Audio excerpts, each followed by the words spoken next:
Yeah, my dad really cherished his relationship with Gordon. What he did for Dallas Cup, and these guys were pioneers in the game of soccer in the Metroplex. And I mean, they kind of almost worked hand in hand, even though they're a little bit different periods of time. With my father bringing the Dallas Tornado and those players staying in markets and building strong local clubs here, it's the ecosystem that helped fuel the Dallas Cup. You had these clubs, that were historical in the 70s and 80s here, and with great, hometown talent, if you will, it caused international teams wanting to come and play in the Dallas Cup. And for me, it's the preeminent youth soccer tournament in the entire world. There's nothing quite like that U19 super group, and also something I'm so incredibly proud of too that Gordon really got behind was also the growth of the girls game and what that looks like from a Dallas Cup standpoint. But when you think of youth tournaments globally, doesn't matter what the sport, the Dallas Cup is at the very top of it. Worldwide. Yeah, Dallas is a global city. It's a global market. You look at it from a business standpoint, but this is a hotbed of soccer. There is no secret about this. When clubs around the world look for top talent, top young American talent, their eyes are directed here in Dallas and specifically to FC Dallas.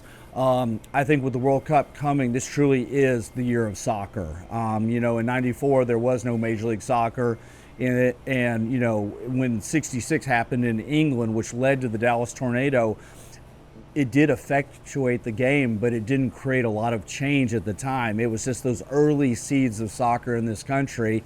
And so this is truly, I think, our moment to shine with the World Cup. It will elevate the status of all clubs in Major League Soccer. And specific to FC Dallas, there's a chance you'll have 4 or 5 players with FC Dallas DNA playing for the U.S. men's national team, and there's a chance that we have a couple of other players like Petar Musa or Dietzen playing in the World Cup for their respective countries, maybe even Herman Johansson if they can qualify. So I think we're attacking this from a lot of different ways. It's the history of this club. It's the great development of this club. It's the ethos of who we are, which is playing top young American talent. But also, we recruit internationally, and to potentially have that opportunity to have players participate for their countries is just such a big moment for the club. So I know that we're going to capitalize on it. I'm excited. I hope that it inspires more and more generations of boys and girls to want to play soccer when they see the passion of the World Cup. And from a business standpoint, obviously working with Apple and moving in front of the paywall this year is such a big moment, and the World Cup was a big part of this. But also switching to the traditional European calendar in 2027 is, I think, a great moment for Major League Soccer to take the next big step forward. When you think about Gordon Jago, he was a gentleman first and foremost. And always well dressed. I can't tell you the number of times I saw him in a blazer and a tie, and he always greeted you with that smile and that positive comment. But when you think about him, his enthusiasm and passion for the game. He was passionate about the Dallas Cup, but he loved the game of soccer to his core, and it really took that kind of dedication to grow the Dallas Cup. I mean, it has grown from what was a very small tournament to one of the most important global tournaments, regardless of what the sport is.